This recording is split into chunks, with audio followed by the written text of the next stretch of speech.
Hello everybody, welcome back to the Football Film. It's been a few weeks, we've all been on holiday, we've all had stuff to do. It's pre-season anyway, so we haven't missed out on anything. I'm lying, there's loads going on. Players are just refusing to turn up for training anymore. They're not going on pre-season tour. Referees are going to start wearing cameras at the start of next season, which is absolutely belting. Anything else? We went to Australia and New Zealand. Oh my gosh, we've been so busy, haven't we, lads? We've been so busy. In a helicopter? We were in a helicopter, speedboats. We've been to Australia on like a pre-season tour with Wrexham, which was phenomenal. Yeah, absolutely phenomenal. Down in pints of Guinness. Down in pints of Guinness are fun. We've had the best time. It's been hard work, but we're back now. The grind is on. Football Fin is back, and we're looking forward to it, aren't we, lads? Yep.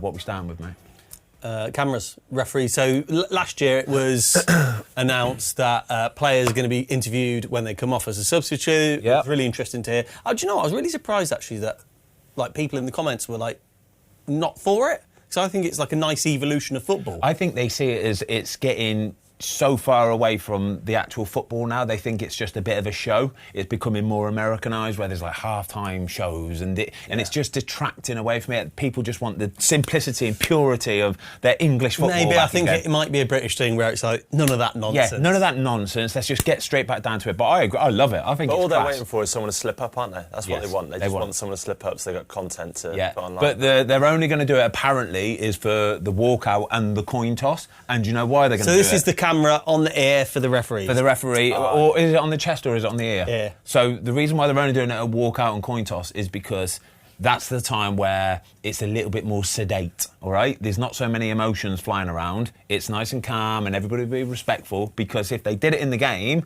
and they showed the referee up close and personal where he's just made a decision and the player's telling him to cough, it will just expose everybody. Let me ask you a question then. So if that does happen and the players are being told that, is this not the opportunity for football to change its culture? Yes, it is. A little bit. That's exactly what it is, isn't where it? we go, 2-game ban, you can't tell the referee to F off like that. But I think the thing is with this as well, it helps protect the referee, because you'll have players that are being a bit of a prick on the pitch and they'll say things, but also it might help the players as well, because don't get me wrong, referees can be pricks as well. Yeah. They're the ones who can antagonise a player and wind them up and even just shut them down and talk to them like little kids almost. You know what? Imagine that. Like, we're all expecting the players to be on earth as absolute whoppers, like massive, massive knobheads, and then it turns around that the referees are the ones instigating it.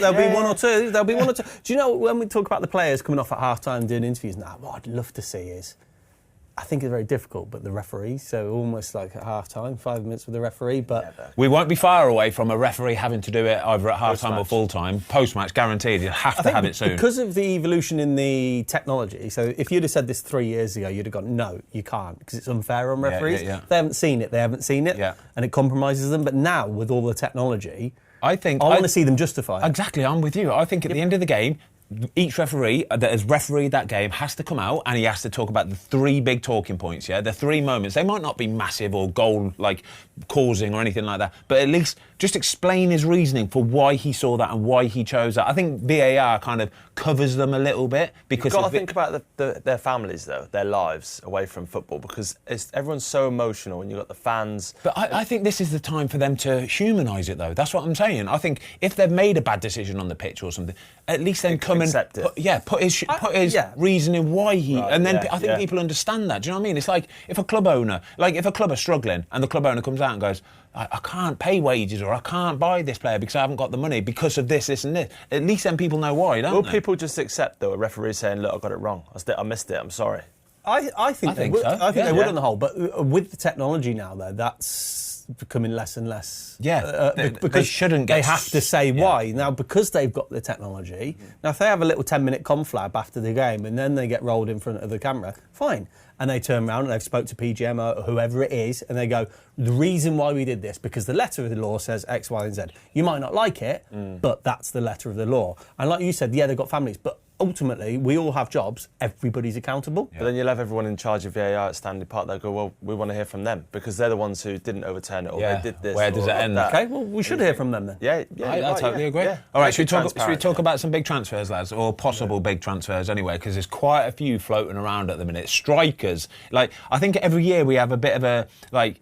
It's weird how you might have a few goalies moving or a few finally, it seems like strikers are moving. Everybody has realised that they actually need a striker. Man City have had Haaland for the last 3 or 4 years or whatever, and they've gone, oh, do you know what? We could do with one of them. And it's taken them 3 years to finally catch up. Can we just quickly talk on the goalkeeper situation? Because when we were in Australia, because we always wait for this big first domino to fall with the goalkeeper. Merry-go-round. Yeah, and we said when we were away, Petrovic went to Bournemouth for 25 mil, was it? Or something like that? Yeah, and Kelleher has signed for, obviously, Brentford as well. Yeah. You're talking about two, like, second choice or third choice goalkeepers in. Normally it's Normally it's the first choice that goes, the big move, and then that creates a space for somebody else.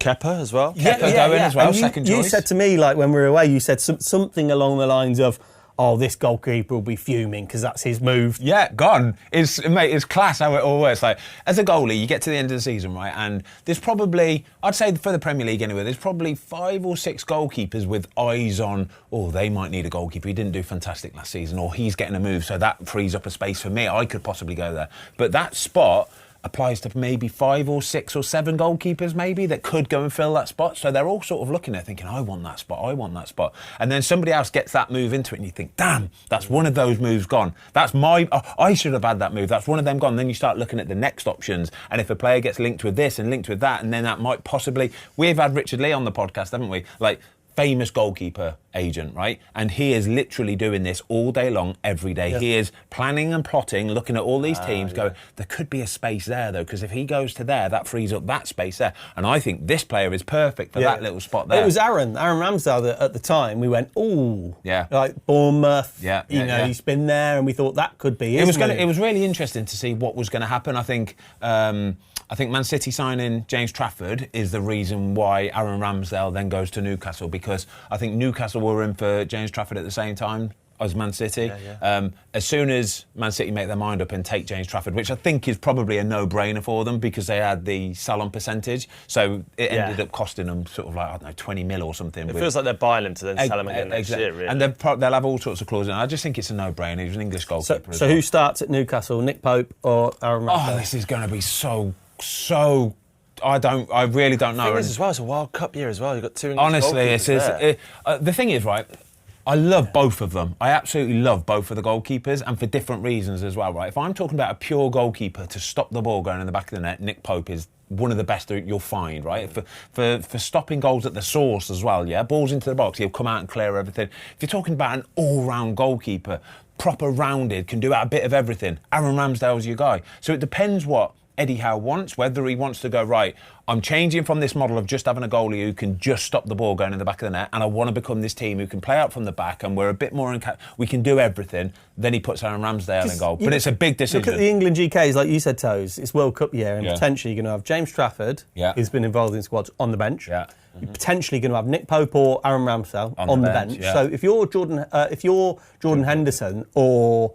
if you're Jordan Pickford. We're not doing that again. That's staying in. That's definitely you're Jordan Henderson, you got a chance. Jordan Henderson's got no chance, mate. If you're Jordan Pickford, right, or Dean Henderson. Oh, that's why I did it. So,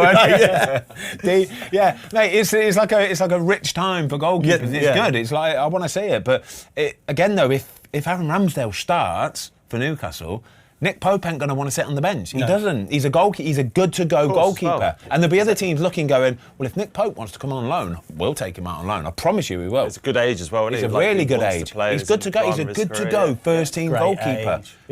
He's like, those sort of goalies that are good to go, I think they're worth their weight in gold, that you can rely on, you can hang your hat on them. They'll be there for you. Nick Pope. Exactly. Yeah, it's good, though. I'd take him at Wolves. Without doubt. Without doubt, exactly. Wolves. Yeah, of course you would, Wolves are looking for a goalkeeper. With Saga and Johnson at the end of last season, so it'll be super interesting. Should we get back to strikers? Yeah, come on then, let's get back to strikers. So what we're saying then, Benjamin Sesko, what we were reading this morning is that Leipzig's valuation has been met by Newcastle. United are in for him and that it's down to the player to decide. Yeah. What's your thought process here? He's in a golden position, isn't he? Yeah. When you've got two teams. To be fair, it's a weird one because Arsenal were in for him, weren't they, before? Yeah, but they never met the valuation. They were like pushing for 60 million, whereas Leipzig wanted 72, obviously. But, I mean, as a player, that's two good options. I'm going Newcastle. I don't know, mate. I really don't know. Do you know what? It completely depends on this individual player. Like, he could have grown up being a massive Man United fan from afar for all. Yeah, sure. You've got to think about... He's got to wait as well to see what's happening with Isak. So, again, we're talking about merry-go-rounds. Isak is going to go somewhere. It's pretty obvious now, yeah. Once he's thrown his toys out the pram like he has, the whole club know it now. Everybody knows it, that Isak's going to be gone. Yeah, they're just playing a game of waiting to get the full amount for him. But this is the whole thing. It is a waiting game. It's just like...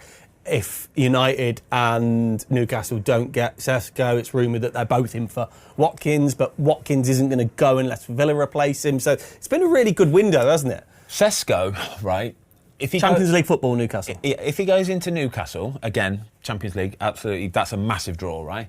But he's got some big boots to fill there with Isak, right? Massive boots, hasn't he? And as a striker, I don't know if you necessarily need that kind of excess pressure as well. Yeah, because strikers fancy themselves, don't they? You'd like to think so, yeah. But he's got massive boots to fill there, massive, right? Whereas at United, he hasn't so much. It's Man United. Like, I know they're not the Man United of old. You know, in actual, like, what they do on the pitch is not what they used to be. But in stature, it's still Manchester United, and you're going to get the same wages no matter where you go. The fact that you've got two is you might just be able to bump it up by an extra 50 a week. The other thing, yeah, that's true. That's true. The other thing with United is, we'll talk about United because I don't know whether I'm getting sold the dream, but I fancy them to do something this year. Right, I watched the highlights of their friendly last night, and they were pretty good. You know, they were actually pretty good. Cunha and Mbeumo linking up. Ahmad up there as well. Mate, if you put Sesko. Right, I can't report and say, oh, he's brilliant. I haven't watched a lot of him, clearly. I've seen the clips like most people, but I can't say I've watched him play 20 games. I haven't. But if you were to put him up top and you've got Mbeumo, it's a Cunha, threat, you know. Like, the energy them three bring, that I've just mentioned, Ahmad, Cunha and Mbeumo. Yeah. Like, it could become part of the new revolution. But also, Man U's issues, where were they? Defensively as well. Yeah.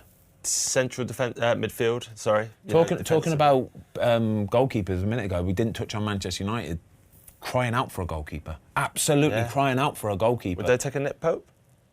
This is honestly. No. You do. Why not? You do playing style. It doesn't matter. You do so much worse than getting a Nick Pope. I think it would be a fantastic fit. I really do. I know what you're saying, but when you're talking about styles, top goalkeeper in terms of goalkeeping. Brilliant, Nick Pope. I totally agree. Man United don't necessarily just go all out straight play from the back, right? That's not their style anyway, right? And I think Nick Pope can still play out from the back, by the way. I'm not demeaning him, right? He can still play out from the back. But if you're looking to get it to the forward areas as quickly as possible, Nick Pope's your boy, mate, honestly. And he'll stop goals. It's as simple as that. Onana's had this big injury at the start of pre-season anyway. He's looking like he'll only get back fit maybe just for the start of the season. But you don't want that from your goalkeeper. You want him to have had 4 or 5 pre-season games under his belt, weeks and weeks of training, get that into the legs. And there was also a lot of questions raised at the end of last season anyway, thinking that he's probably not going to be the first choice goalkeeper. Nick Pope will be looking at this thinking, It wouldn't be an expensive one, no. No, I don't think it would. You'd probably be able to get out on loan for the first year. Let me ask you about... So with Sesko, where he goes to be decided, if he goes. Watkins is the backup, right? Let me ask you about Watkins. So he's been rumoured to be going to various clubs. Arsenal, we're looking at him, Newcastle, Man United. It hasn't happened. Why isn't anyone, Fozzie, pulling the trigger on him? Is it his age, the lack of resale value? Is it purely the fact that Villa needs to get someone in before he goes out? All the above, all of it, yeah. It's literally all of the above. The resale, isn't it? That's probably the biggest one nowadays because of the FFP and everything like that. You know, you're going to spend £40 million on Watkins. Yeah. Well, was he 29, 30? That's what I mean. I think that bit there, the FFP bit, the resale part now is the most important thing now. It really is. You need to know that you're not buying this player that's 29 that in 2-3 years' time when the contract finishes, he's going to be worth zero. But also you're looking at a player who's very explosive.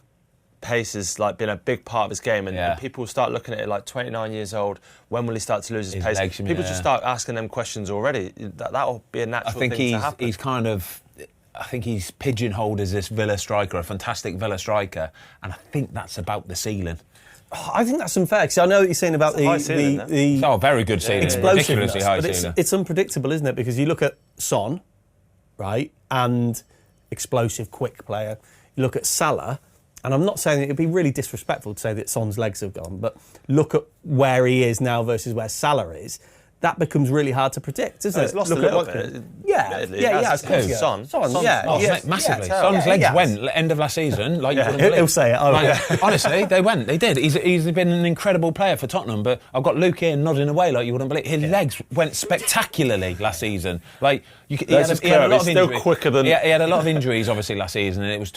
But I think it's took its toll on him. And there was a couple of times I watched him in the Europa final when he came on. Like that turn of pace just was nowhere there. But it's like it's abandoned him, and I think he's probably realised this. And with what's going on at Spurs and getting sacked at that, I think it's probably a perfect time for Sonny to move on. 10 years at the club. Yeah, 10 years at the club. He's a great guy, great servant. I don't necessarily worry for Ollie Watkins' legs. I don't necessarily worry. I think he'll keep that for at least a couple more years. So FFP, right? So what we're not talking about though is this risk, which is always a risk of a player coming in from Europe. Yeah. It's a different league, the pace, etc., etc. What price do you put on 18 Premier League goals every season? I know. A lot of money, mate. Ollie Watkins, right? 18 Premier League goals, give or take. Yeah. He's going to score you. The problem is that it's a big price because you're paying for proven, and that's the bit there that is the most expensive bit. So 60 mil. Let's say 60 mil. 60 mil, and it's 200 grand a week. It's 60 million, it's 200 grand a week. 5 million a year. 10 million a year, let's say it's a 4 year years, contract. 5 years. 4 years. 4 year contract, let's say, so it's going to take him to what, 33, 34. So would you not attribute 15 to 20 million a year for that many goals? If you can guarantee the 18 goals every year. But that's the thing, it's the question mark, isn't it? It's the potential downward spiral that could happen. That's a bad thing to think about, really. Ifs and buts. I think it's almost kind of like more glossier to look at a Sesko who's, what is he, 22 years old, is he? Yeah. Shiny, still doing it in Germany, smashing it. Even if it don't really work out for him here for the next few years, you'll still be able to sell him for, even if you buy him for 70 mil, you'll be able to sell him for 40, 50. The prime example is Darwin Núñez, right? Yeah. And he has... How would you assess his selling so far? You're exactly right. It's the prime example, right? Bought for an absolute ton of money. What was it, 80 odd? I'll tell you the prime example is Højlund, who they've already got. Still be able to sell him for an awful lot of money. They did pay a lot of money for him. Yeah. They paid 50 odd mil. 56 odd mil. They'd still be able to get, I'd say, 25. I think 30 is the price tag. Right. Yeah, 25. Núñez, same sort of thing, 80 odd mil, right? But they're going to get 50, 60 back. They'll still get 50 or 60 back for him. It's exactly that. Because of his age. That's Saudi money, though. It's that potential. He's still got potential in him, yeah? He's still got potential. What's your summary of him so far, Núñez? I think there is a player in there. He's not a kid. No, I think when you buy these younger players that have all this potential, eventually at some point the potential needs to be realised. And I just think that he's been in Liverpool and been around the club long enough now that the club are watching him and thinking, I just don't think that potential is as high as what we thought it was possibly going to be. Extra little bit. He's got a bit of nous about him, he's got a bit of anger about him, but I think he's just a bit too scatty, and I think that's the problem with Liverpool. They want somebody that they can rely on to be that absolute elite level. He could join what? He could join a Villa, he could join a somebody, and it'd be a problem, a massive problem. I love loads about him. I love so much about him. He hasn't got that what Isak's got. He hasn't got that. Oh, that little calmness. That finishes, bit there. Let's talk about Isak, yeah? Ruthlessness. Let's talk about Isak, right? So, by all accounts, he has fully thrown his toys out the pram. He has refused to join the team on the pre-season tour. It's very obvious he just wants to move. And I think the club now are at a point where they know it has to happen, because you can't be carrying a £150 million asset around that doesn't want to be there anymore. It's a sorry state of affairs, but it's football. We've seen it before, and we will see it for the rest of our lives. But the thing is, as well, he has to respect that the club have got a valuation on him. Yeah. So he has to be like, right, I don't want to play for this club anymore. I want to move to Liverpool, which is pretty obvious. Yeah. Everyone knows that. I want to go to Liverpool, and the club turn around and go, right, well, if they offer 125, for example, then you can go. You need to respect the fact that we're not just going to lower our expectations just because you want to go. So he needs to respect that. So 110 mil has been rejected. Yeah. The price tag allegedly is 150 mil. Of course. Yeah. Now you'd say at the age that he's at, I think he's had 2 seasons consecutively where he scored 20 or more Premier League goals. Yeah. So at the age he's at... Is he 26 years old? Yeah. And is he 26? 25? 25, 26? Yeah. But where we're at in the world, like from a commercial perspective, you'd have to say that's value. Right. If I was Newcastle, I don't get how Liverpool can make a bid for Alexander Isak of 110 mil, right? When they've already paid 113, was it, for Florian Wirtz? surely Newcastle go, hang on a minute, you're talking about Alexander Isak here, right? Proven Premier League striker. You can see it. It's there. Yeah. You know what he's going to do, right? You can't go and pay us the same sort of amount of money that you paid for Florian Wirtz, where it's all wrapped up in potential. It's that age thing again, isn't it? Isak's there, 21, though. 22. That's what the thing is. Honestly. People are prepared to pay it because they've got 10 years out of him, whereas Isaac, they got. Do you know how they could solve all of this rumour mill and put it all to rest, right? Is if Alexander Isak at some point has gone into Eddie Howe, yeah? He has. He's gone into Eddie Howe and he's gone, right, I want to go, boss. And Eddie Howe says, mate, come on, I love you here, yeah? I want you to stay here, right? I want to go. I'm going. All right, cool. This is how we're going to do it then, okay? If you want to go, you need to put a press statement out saying, I, Alexander Isak, want to leave the football club because I want to move to a top, we're talking like Premier League winning team. I want to leave, yeah? I want to go. If you do that, cool. We'll put our press conference out saying Alexander wants to go. We want 150 million quid for him, and once that has been met, we'll let him go and we'll give him all our best as well. But he's obviously been honest with the manager, which is evident. Yeah. The one thing that's really let him down is that he hasn't reported to pre-season. Yeah. That's let him down. But then again, massively. The club needs to say, listen, if you're going to do this, we're going to call you out for it. Okay, yeah. We're going to say. He's refused to come to training. He's refused to go on pre-season tour. Yeah, I know, but he's not just going to not play, is it? It happens every year, yeah, where all these players kick off and they'll go, I just won't play for you then. Very rarely, right, do they actually just not play for you. Very rarely do they get left. Because they can't afford to have £150 million. Do you not think? But then he can't afford to not play. No, exactly. He's got 3 years left in his contract. They're never going to not play him for 3 years. The thing that annoys me more than anything in all of this, and maybe it's the fact that it's just the modern age that we're in, is that these contracts mean nothing now. So he's tossed it in and gone, I'm not going on the tour. If he's got 3 years on his deal, right, what annoys me more than anything is don't sign the contract then. Right? Yeah. Because the reason he signed a new contract is because he wanted more money. Yeah. Right? Yeah. It happened in Granit Xhaka last week. Yeah. Signed 5 years at Leverkusen, right? 5 years. I want security, long-term deal. Yeah. Check. I want money. Check. Okay? Oh, but someone's shown an interest now. I want to go. Life shouldn't work that way. Yeah, you've committed. It works 5 years. It does work both ways. If the club don't want the player, they'll soon get rid of the player and make him very, very, very miserable. Yeah, they will, yeah. But I just think, again, touching on the Isak thing, it's the way that he's refusing to report to the club. That's out of order. But that's how he gets his move, isn't it? It is how he gets his move, but there's a way of doing it. There's a way of going about it. You don't do that. But it depends, though, right? So I completely agree with you, right? But I understand why Isak's done it as well at the same time. Because if he's gone into, just be honest. If he's gone into the manager and said, right, I want to go, and they've gone, you're not going, and he's gone, but I really want to go. Don't care, you're not going. What's he left with? What options he got left? That is to do exactly what he's done, right? And so this is where it comes from nowadays. You had Johan Visser coming in for Bournemouth, didn't you? Sorry, for Brentford last week, saying, I'll come in and train, but I'm not training with the first team because I want my move, right? And it's becoming more and more common now, isn't it? It's more and more common. Players are not going on pre-season tour. Players aren't coming in for training anymore because they know eventually it's the only way to do it. You'll have the agents in their ear saying, what you need to do is this. But like you said, though, Toes, it does work both ways because, as you know, Newcastle, I'm not saying they are, but they could start crying about it, going, oh, you know, he's done this, he's done that, but at the same point, if they didn't want him, they'd go, you're training with the 21. Newcastle fans are fuming, by the way.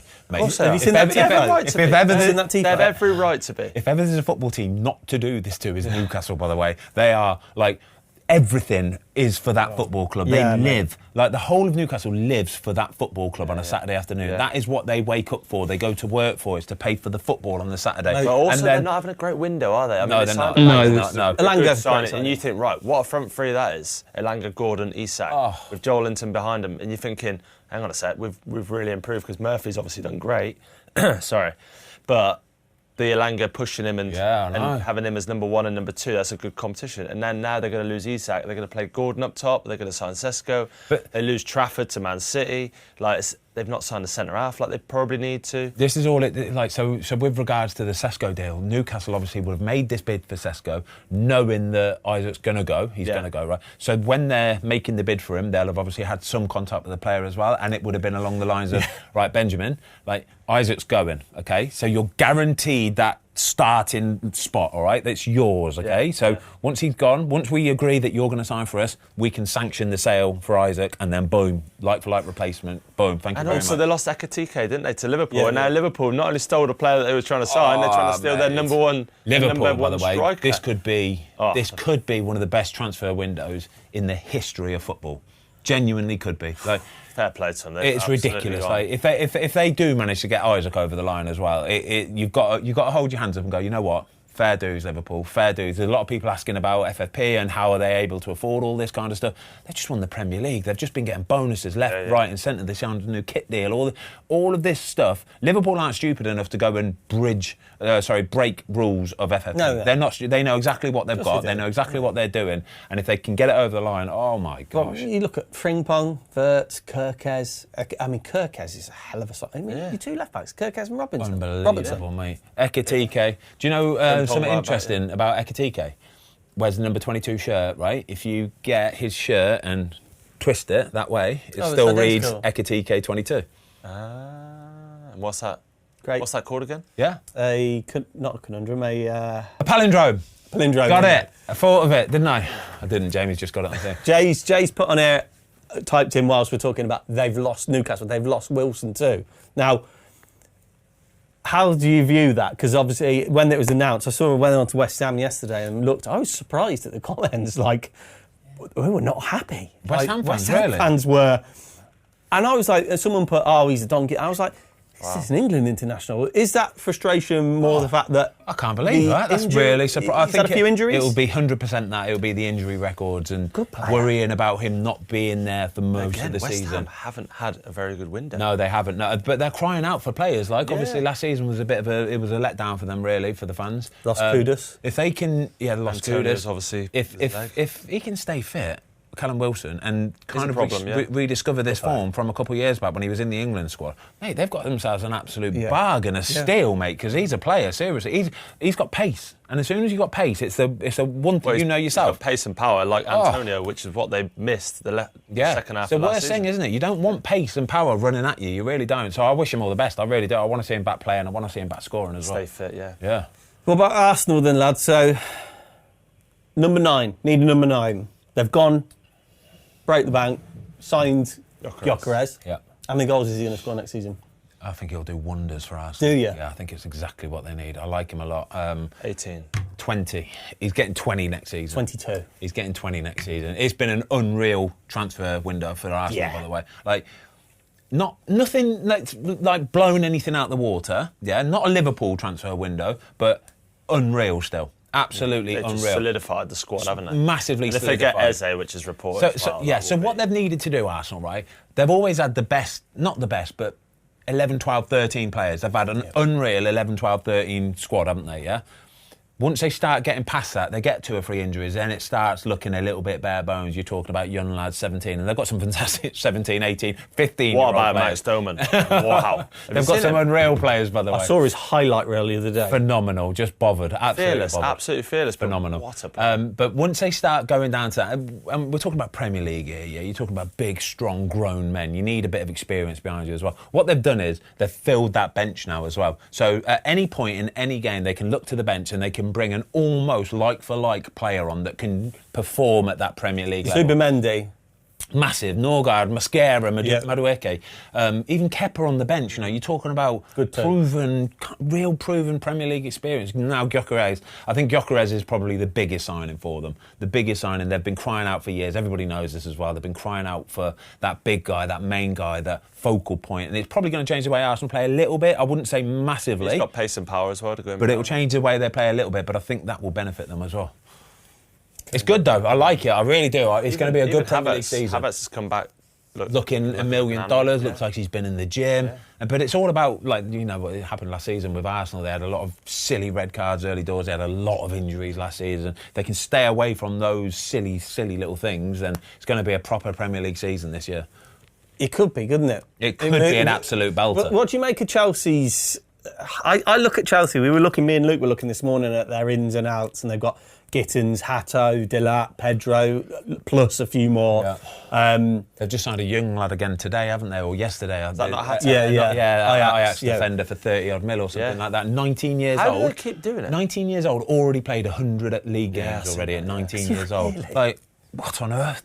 Like, it's ridiculous, isn't it? But I just look at Chelsea, like, you kind of start looking at their squad and the ins and outs and Dilat, Pedro, and they've made some really, really good signings, but it kind of feels like they're in a similar position to last year where they've got a lot of players.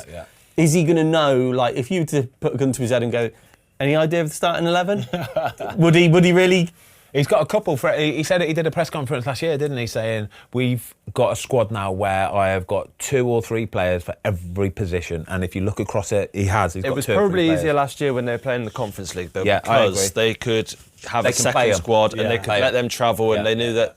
But now, they're in the Champions League. You're looking at it thinking, right, every player wants to play every single game. Premier League, Champions League. So you're going to get a bit more of unrest, I'd say. You can't rotate, though. That's the problem. I think the Conference League was a blessing for them last year, not only because they went and won it, but it gave a chance to play a completely different 11 on that Thursday night. Thursday night where you can put everybody in. It keeps the whole squad like incentivised. Everybody knows they've got a game maybe next week or next Saturday or next Thursday. Keeps everybody on board, doesn't it? But they've also got the momentum of they just won the Club World Cup, haven't they? They've won the Conference League. They got into the Champions League at the end of the season. Like, they are building and the momentum's going, but it's just, will they be able to keep it up? Think about a couple of years ago when Ted Bowley came in and they were splashing all this cash and they've spent £1 billion already. Todd Bowley, not Ted Bowley. Ted Bowley. Ted Lasso, you think you Ted Lasso, yeah. He was Ted Lasso at the time, bloody hell.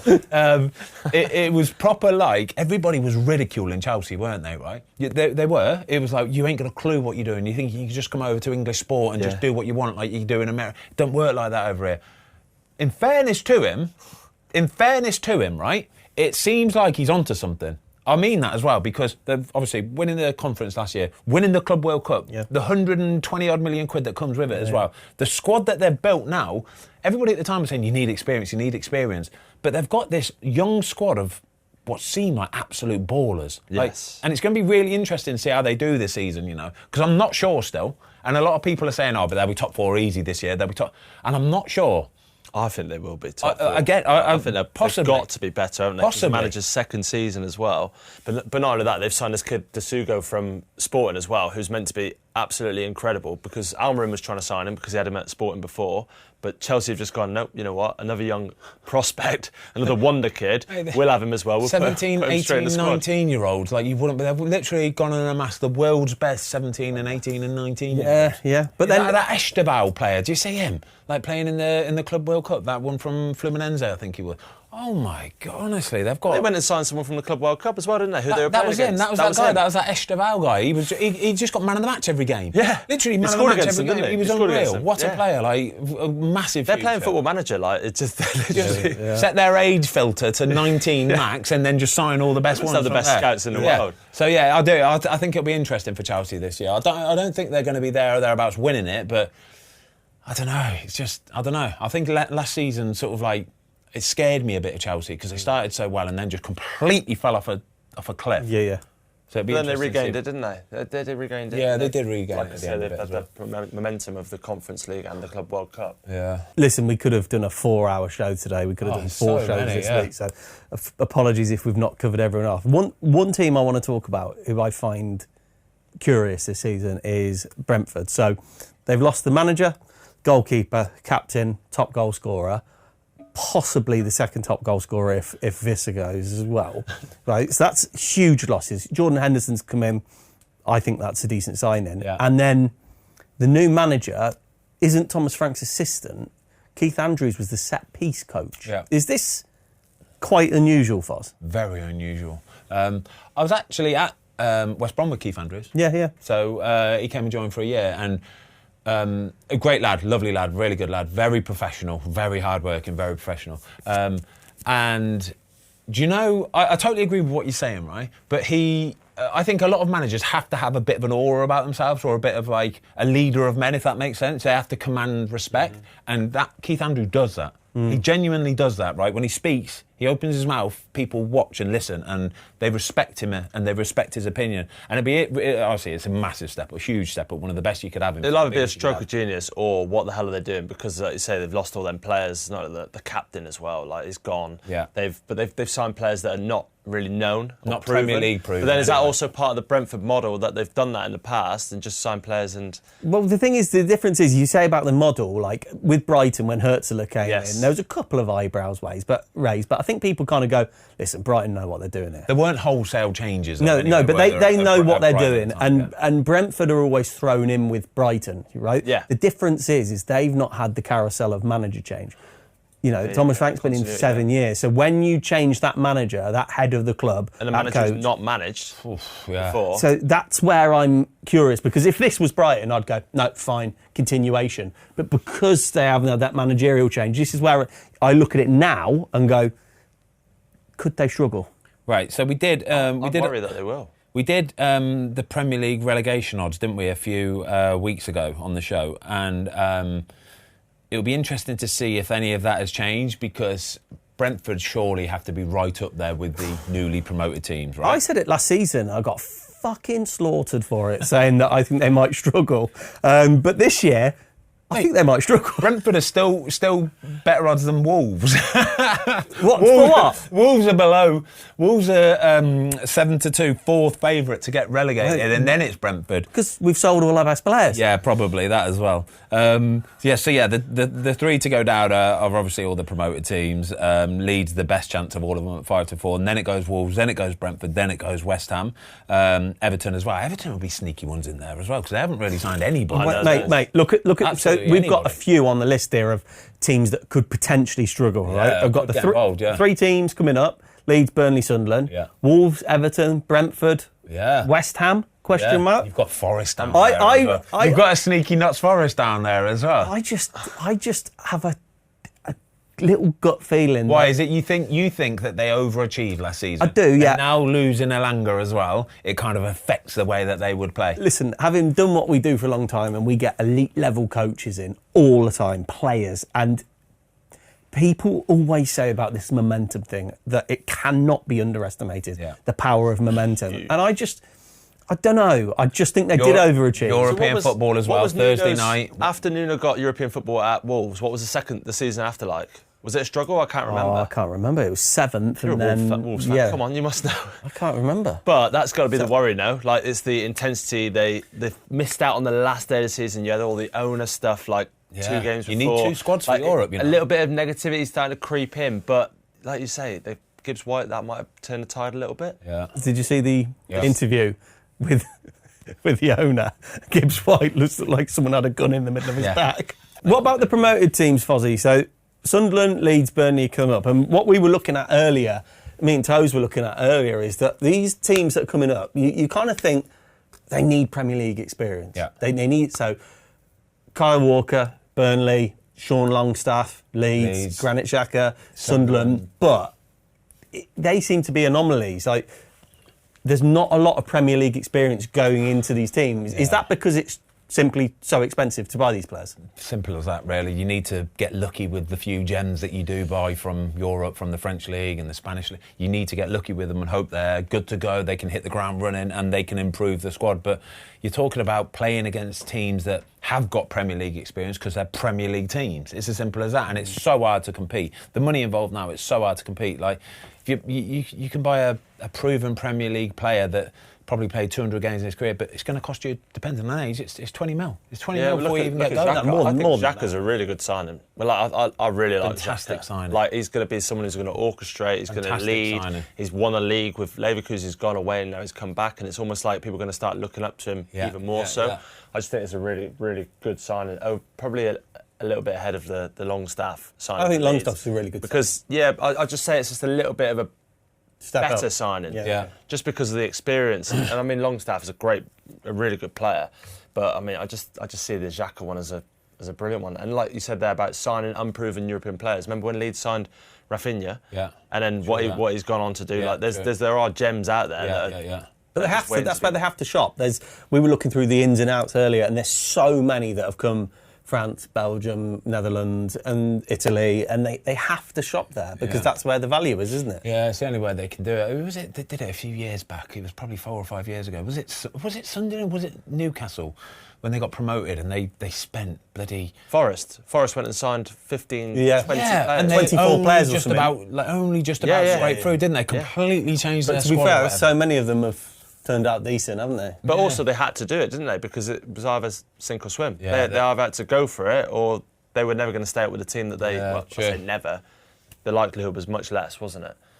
Before we carry on, there's not much more to talk about, is it? Have we got a quiz, by the way, Jay? Yeah. Of course we've got a quiz. Just quickly on Forest, I reckon Morgan Gibbs-White is going to have the season of his life this season. I think he's going to push for the England team. I think the one part of his game I'd like to have seen a few more goals, maybe last season. I reckon he's going to have an incredible season. Even better than last season. Yep. All right, we're going to go quiz in a minute. You have to do your top 3 for the Premier League. Go on. But now? Yeah. No, next week. Do it next week. We're doing a predictions for next week. Okay, but then just give me a vague one, what you think. You go first. I'm going to go Arsenal. Yeah. Then Liverpool. Okay. Then Man City. Liverpool, City, Arsenal. We've not talked about City today.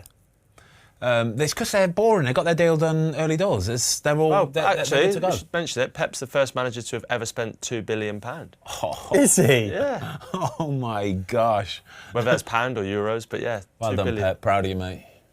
Massive achievement. Time for a quiz? Come on, Jamie. Let's go for a quiz.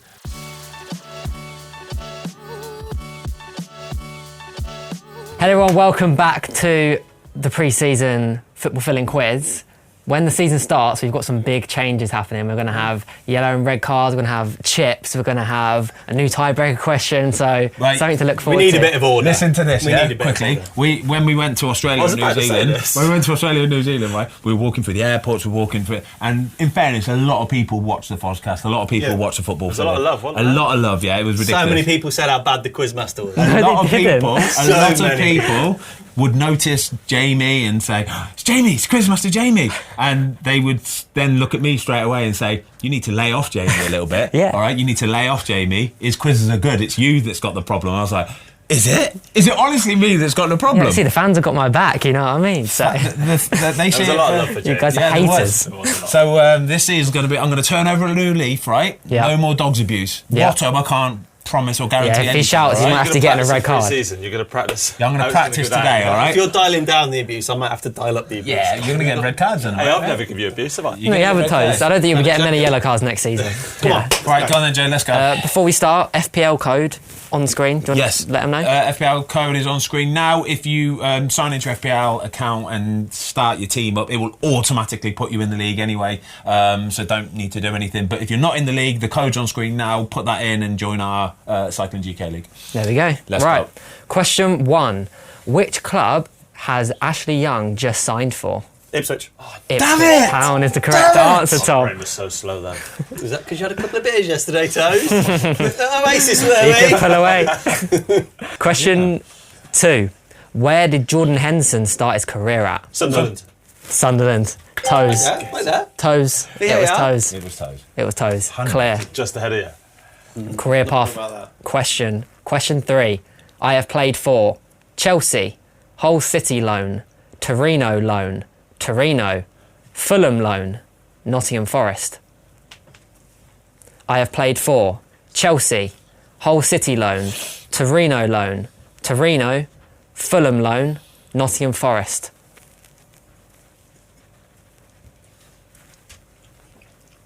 Five. Callum Hudson, are they? No. 4. 3. Riboyo or something? No. 2. 1. All out. Not going to get you back in for this one. Oh! Actually, no, yeah, sorry, all back in. I don't know. Oh, right. Your phone Well, give us 10 seconds. I wouldn't look at it anyway. Don't worry You about would. it. I need to get Australia, you did. I need to get the privacy screen for this. I don't know. 5. Anya. Ola Aina's a correct answer. That's unreal. That's unreal. You nicked A off. What? You No. were going Stop off. trying to gain credit for my answer. Was that a guess? Yeah, full on guess, yeah. Ola Aina, yeah. Fair play. Nice. 1-1-1. Question 4. By the way, Foz has got previous checking screens and cheating and quizzes. Haven't you? Unbelievable. Where? New Zealand, Wellington, We're doing the Australia quiz. You read the answer straight off the sheet. He was holding the sheet in front of us with the answers on. Wow, Ben. Right, question 4. Florian Wirtz, Jeremy Frimpong, and what other player has transferred to the Premier League from Bayer Leverkusen this transfer window? Granit Xhaka is the correct answer. He's gone to Sunderland. Well done. 2-1-1 to Ben. We 2-1-1-1. We 2-1-1. Question 5. Last season, Mo Salah finished top goal scorer, 29 goals, but who finished in second? Chris Wood. No, Chris Wood is not the correct answer. He was third. Fourth, sorry. Isak is the correct answer. Isak. Is it Isak? Or Yeah. Isak. So we have Salah with 29, Isak in second on 23, Haaland had 22, Chris Wood 20, and Buemo had 20 as well. 22 for Haaland, he only played 4 games. Yeah. 2-2-1. Question 6. What is the only club that John Terry has been on loan to in his career? No, not Aston Villa. Coach, wasn't he? What is the only club that John Terry has been on loan to in his career? I honestly don't know this one. Millwall. No. Are we all back in then? No, it's just Ben left. Don't look for answers. 5, 4, 3. Leyton Orient. No. All back in. Charlton. No. 5. Wickham. No. 4. No, he's all back in. 2. Sorry. 1. Nope. Toes, you're out. Nottingham Forest, the correct answer. Didn't know Played that. 6 games. Well, 6 Premier League all games for Forest. Question 7. Who is the most recently appointed Premier League manager? Sorry, does that mean that he's not a one-club man? You can't do this after a question's been... What was the question? What was the question? Did you hear my answer? No. Keith Andrews. I said that. I just said Keith Andrews. Did you hear me say that? No, I didn't hear that. Thank VAR. No one said that. You got distracted by Tom. I said, did you hear my That answer? should be a point off. That would be a yellow that card. should be a point off That would now. be a yellow card next that's a season. That's worse than a yellow card, Jamie. That's a yellow card for talking back. Yellow card for talking back. Pre-season. You need to get a little ear cam. Get an ear cam for Yes. I'll get one here, like that. Point it like- It's like that. I can't even say anything, so give me another yellow card. And then Does if that you- mean that John Terry's not a one-club man? No, he's had played for 3 clubs. Villa. He played for Villa at the end. Villa. Oh yeah, there you go. Yeah, it was like a permanent, I think. Feel all right? So is Toes getting that answer? Yeah, he is, That's diabolical from you. You two John are bickering. Terry. Diabolical. John Terry has played for Chelsea, Forest loan, Villa. Okay. I forgot he played for Villa. Right. Well done, Toes. So it's 2-2-2. Yep. Wow, good quiz.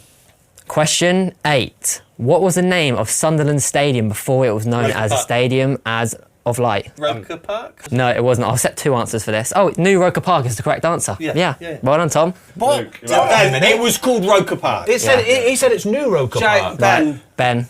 don't do this. Oh my God, are you just giving everything to Tom today? Right, that would be a second yellow, and that would be a red, and that means you'd miss the next passive-aggressive, question next year. You get red on the way down. You would have missed the next question if If next you'd have season. said Roker Park and it would have been New Roker Park, you'd have gone mental. Well, hold on. Remember when I said Ryan the other week and he went, no? And I went, oh, what? Oh, You just what? said it was first name. Doesn't matter. He said it's like a random. You can't just say Ryan. So- oh yeah, just put Ryan so- out of 1,000. So names. with Brentford, if they'd have said Keith, you'd have gone, yeah, cool, fair point. Oh, if it said Andrews. No, what if it said Keith? Yeah, but Ryan's specialised. What about Keith? Come on.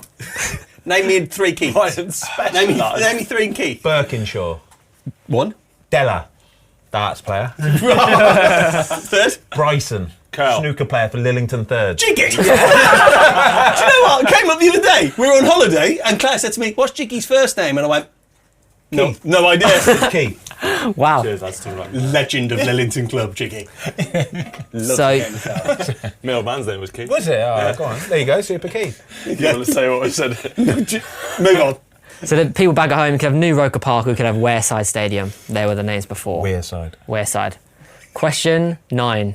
What's the Scores score? are 3-2-2. And you would have had a red card for this question, by the way, if it was next year. Do I get one for rolling my eyes as well? Careful, you. Question 9. What is the only country other than England that Kyle Walker has played in? Italy. Italy. And that's Ben Tozer. The scores on the doors 3-3-2. What's his career path? We ain't got time. We've got to Did go, he play for right? Wales? Did he play, Sheffield United, did he play for Spurs, He didn't play City. for a Welsh club, did he? No. AC Milan, Burnley. There you go. There you go.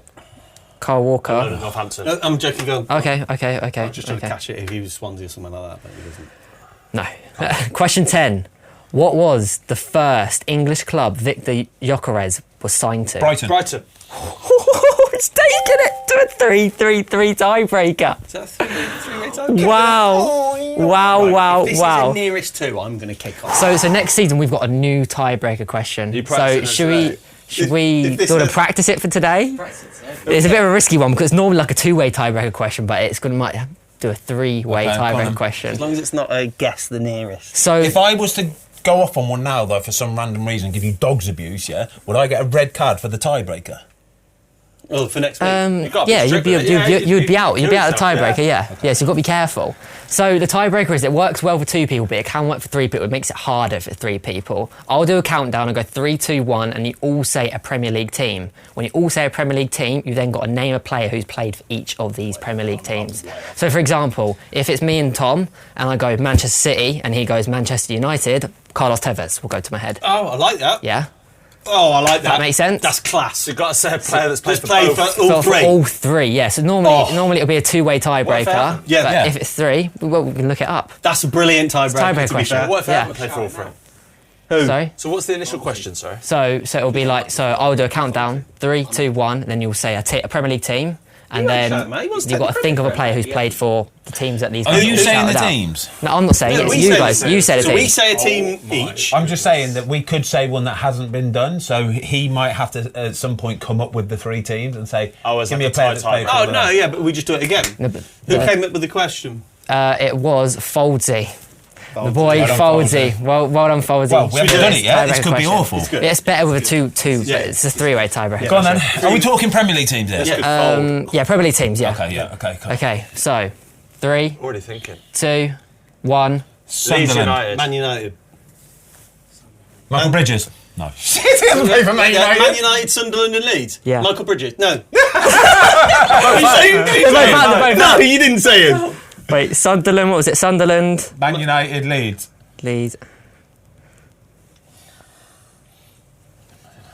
I don't think there is one.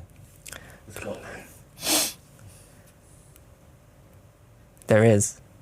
In the modern era? Yeah. Kieran Richardson. No, he didn't play for Leeds. No. Right, I think we've got Liam Miller and David Healy. Healy. Yeah. Wow, you've never done Foldsy, you tell you what, my adrenaline's going.